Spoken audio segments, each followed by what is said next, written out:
The Hungry Ghost Festival. Regional variations in rituals and practices. The Hungry Ghost Festival is a significant cultural observance across various East and Southeast Asian countries.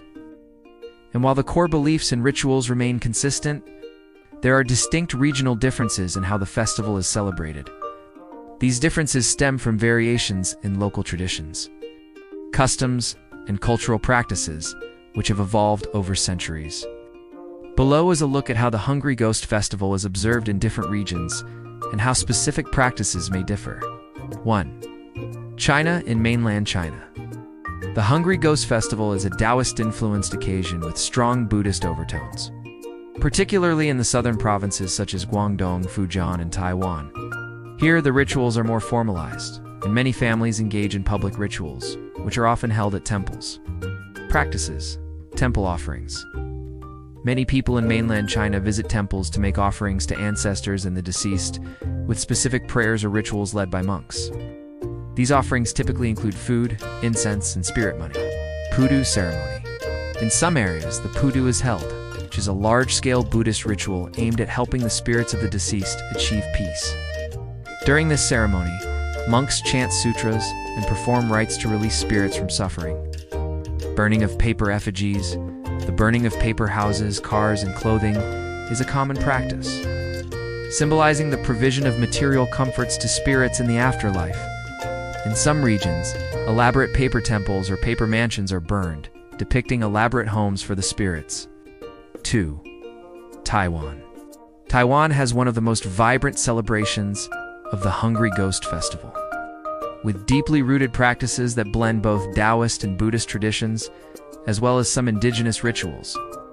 The Ghost Month in Taiwan is taken very seriously, and people ensure they follow specific guidelines to avoid bad luck or attracting restless spirits. Practices. Ghost Month parades. In Taiwan, parades are held with large, elaborate effigies of deities and spirits.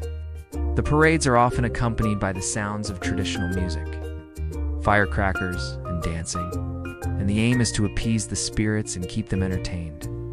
Guanyin performances. Traditional operas or shadow puppet performances are commonly staged during the festival to entertain the spirits, with front row seats reserved for them, offering of uncooked food. In Taiwan, it is common to offer uncooked food, such as fruit, vegetables, and other non-cooked dishes to spirits, which is distinct from other regions where food offerings are usually cooked and served. Floating lanterns. A beautiful tradition is the release of floating lanterns on lakes or rivers, which are believed to guide the spirits back to the afterlife. 3. Hong Kong. Hong Kong's Hungry Ghost Festival, heavily influenced by Cantonese culture, includes both religious practices and secular entertainment.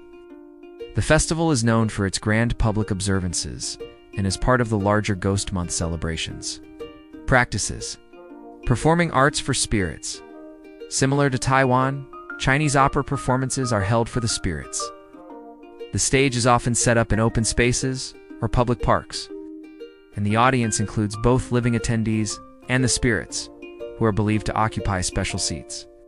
Burning incense and joss paper. The ritual of burning incense and spirit money is done in large public areas, including near major streets or temples. Families will often set up altars in front of their homes or businesses. Public feasts and offerings. In Hong Kong, communal offerings are a common practice, and families may share meals and exchange gifts with their neighbors. The food is meant for both the spirits and the living, signifying solidarity with the departed.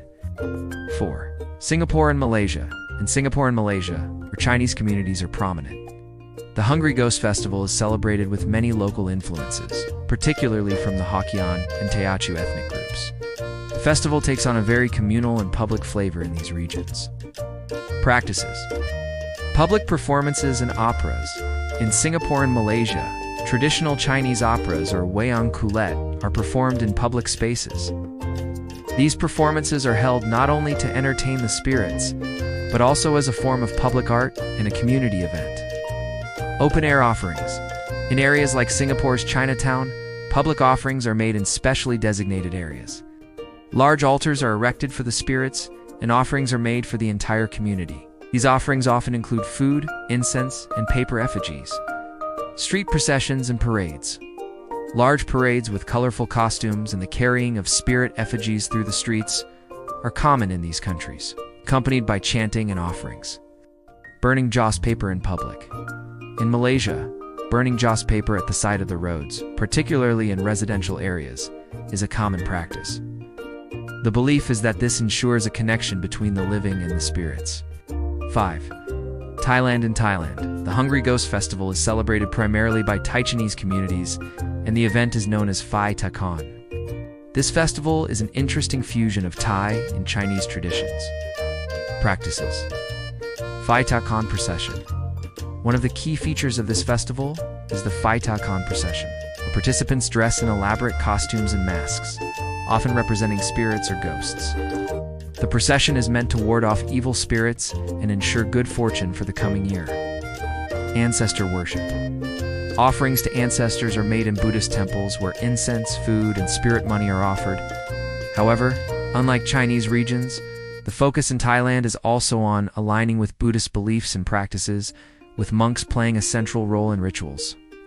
Water offerings. In some regions of Thailand, water or holy water is sprinkled around the home or place of worship to cleanse and protect it from wandering spirits.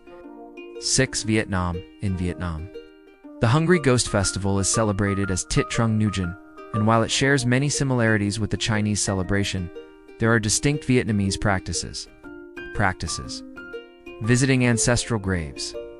In Vietnam, it is common to visit the graves of ancestors during the festival. The act of cleaning and repairing grave sites, along with offering food and spirit money, is an important aspect of the observance. Setting up an altar. Much like in other regions, families set up altars in their homes with offerings of food, incense, and joss paper. However, there is a stronger emphasis on family unity and remembrance, and often multiple generations gather around the altar to pay respects together. Release of birds and fish. A unique practice in Vietnam involves the release of birds and fish as acts of merit. It is believed that by freeing these creatures, one can earn good karma and help alleviate the suffering of hungry ghosts. 7. Indonesia. In Indonesia, particularly in the Chinatown districts of cities like Jakarta and Surabaya, the Hungry Ghost Festival is celebrated by Chinese Indonesian communities, often with a blend of local and Chinese traditions. Practices. Offering rituals at temples. The Chinese Indonesian community often makes offerings of food, incense, and spirit money at local temples, seeking to appease wandering spirits. Festivals and feasts. Large community festivals are common, where people come together to share meals, perform dances, and honor ancestors. Traditional joss paper burning. Just like in other parts of Southeast Asia, the burning of joss paper plays a central role in the observance. Conclusion. While the core concept of the Hungry Ghost Festival remains consistent across cultures, it's honoring ancestors and appeasing wandering spirits, the rituals and practices vary widely across different regions. From the elaborate parades and performances in Taiwan and Hong Kong, to the feng shui offerings in mainland China and the Phai Ta Khon procession in Thailand, each region brings its own unique cultural twist to this significant festival. These regional differences showcase the adaptability and longevity of the Hungry Ghost Festival, as it continues to evolve and resonate with different communities while retaining its deeply spiritual essence. Press like and subscribe for more content.